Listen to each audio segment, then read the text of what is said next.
Hi friends, ఈరోజు మా క్యాటరింగ్లో 5 కేజీల మటన్ బిర్యానీ చేసాము. ఎలా చేయాలో చూసేద్దాం రండి.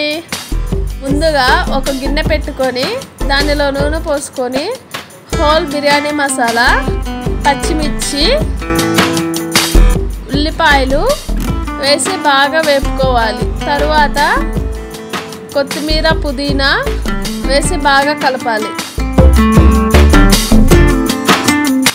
వెల్లుల్లి పేస్ట్ వేసుకొని పచ్చివాసన పోయేంత వరకు బాగా వేపుకోవాలి. అల్లం పేస్ట్, టమాటా ముక్కలు వేసి బాగా కలుపుకోవాలి. ఆ రెండు ఫ్రై అయిపోయినాక కసూరి మేతి వేసి బాగా ఫ్రై చేసుకోవాలి. తర్వాత సరిపడంత కారం వేసుకొని బాగా కలుపుకోవాలి.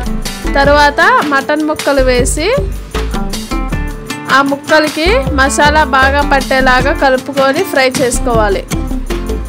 ఫ్రై అయిన తర్వాత పెరుగు వేసుకొని బాగా కలుపుకోవాలి.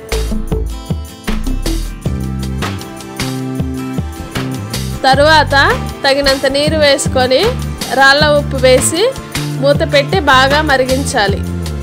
ముందుగా నానబెట్టుకున్న బాస్మతి రైస్ని వేసి బాగా కలుపుకోవాలి. తర్వాత పుదీనా, కొత్తిమీర వేసుకొని మూత పెట్టి ఉడికించాలి. అంతేనండి, ఘుమఘుమలాడే వేడి వేడి mutton biryani ready. Thank you for watching. Please like, share and subscribe for more videos.